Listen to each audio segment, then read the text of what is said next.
എത്ര എളുപ്പമാണെന്നോ നമുക്ക് വീട്ടിൽ തന്നെ കാപ്പിച്ചീനോ ഉണ്ടാക്കുവാൻ. വെറും 3 ഇൻഗ്രീഡിയൻസ് ഉപയോഗിച്ച് നമുക്ക് വീട്ടിൽ തന്നെ കാപ്പിച്ചീനോ ഉണ്ടാക്കുന്നത് എങ്ങനെയെന്ന് നമുക്ക് നോക്കാം. ഞാനിവിടെ യൂസ് ചെയ്യുന്നത് നെസ്കഫേയുടെ കോഫി പൗഡറാണ്. നിങ്ങൾക്ക് ഇനി ബ്രൂ കോഫി പൗഡർ ആയാലും വേറെ ഏതെങ്കിലും കോഫി പൗഡർ ആയാലും നിങ്ങൾക്ക് ഇതിലേക്ക് യൂസ് ചെയ്യാവുന്നതാണ്. ഞാനിവിടെ ഒരു കോഫി കപ്പ് എടുത്തിട്ടുണ്ട്. നമുക്ക് ഇതിലേക്ക് 1 ടേബിൾ സ്പൂൺ കോഫി പൗഡർ ചേർത്ത് കൊടുക്കാം. ഇനി നമുക്ക് ഇതിലേക്ക് 1 ടേബിൾ സ്പൂൺ ഷുഗർ ചേർത്ത് കൊടുക്കാം. അവസാനമായി നമുക്ക് ഇതിലേക്ക് 1 ടേബിൾ സ്പൂൺ വെള്ളം ചേർത്ത് കൊടുക്കാം. തിളപ്പിച്ചാറിയ വെള്ളമോ അല്ലെങ്കിൽ സാധാരണ വെള്ളമായാലും നിങ്ങൾക്ക് ഇതിലേക്ക് ചേർത്ത് കൊടുക്കാവുന്നതാണ്. നമുക്ക് ഇവയെല്ലാം ഈ സ്പൂൺ ഉപയോഗിച്ച് നന്നായി ഒന്ന് മിക്സ് ചെയ്ത് കൊടുക്കാം. ഇപ്പോൾ ഈ ഇൻഗ്രീഡിയൻസ് എല്ലാം നല്ലൊരു ക്രീമി ആയിട്ട് വരുന്നുണ്ട്, നല്ല തിക്കറായിട്ടുണ്ട്.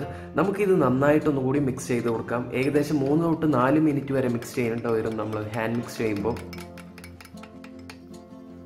ഇപ്പോൾ നമ്മുടെ കാപ്പിച്ചീനോ മിക്സ് നന്നായി തിക്കർ ആൻഡ് സോഫ്റ്റ്വെയർ ആയിട്ടുണ്ട്. നമുക്ക് ഏകദേശം ഈ സ്റ്റേജ് ആവുന്നത് വരെ നന്നായി മിക്സ് ചെയ്ത് കൊടുക്കണം. ഇനി ഞാൻ ഈ തിളപ്പിച്ച് മാറ്റി വെച്ചിട്ടുള്ള ഈ പാല് നമുക്ക് ഇതിലേക്ക് ചേർത്ത് കൊടുക്കാം. ഇപ്പോൾ നമ്മുടെ കാപ്പിച്ചീനോ തയ്യാറായിട്ടുണ്ട്. എത്ര എളുപ്പമാണല്ലേ നമുക്കിത് വീട്ടിൽ തന്നെ ഉണ്ടാക്കാൻ. ഇനി നമുക്ക് ബ്ലെൻഡർ ഉപയോഗിച്ചിട്ട് എങ്ങനെ ഉണ്ടാക്കുന്നതെന്ന് നോക്കാം. നമ്മൾ ആദ്യം ചെയ്തതുപോലെ തന്നെ നമുക്ക് ഇതിലേക്ക് 1 ടേബിൾ സ്പൂൺ കോഫി പൗഡർ ചേർത്ത് കൊടുക്കാം.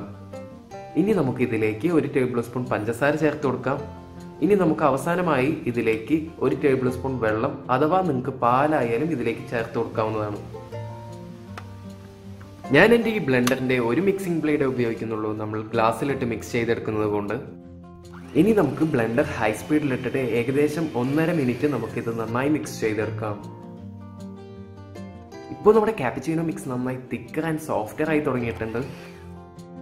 ഇനി നമുക്ക് നമ്മൾ ഈ തിളപ്പിച്ച് മാറ്റി വെച്ചിട്ടുള്ള ഈ പാല് ഇതിലേക്ക് ചേർത്ത് കൊടുക്കാം. നമ്മുടെ കാപ്പിച്ചീനോ ഇപ്പോൾ തയ്യാറായിട്ടുണ്ട്.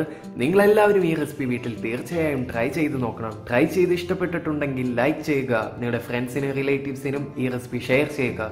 തുടർന്നും എൻ്റെ പുതിയ റെസിപ്പീസ് കാണാൻ മറക്കാതെ നിങ്ങൾ എൻ്റെ ഈ ചാനൽ സബ്സ്ക്രൈബ് ചെയ്യുക.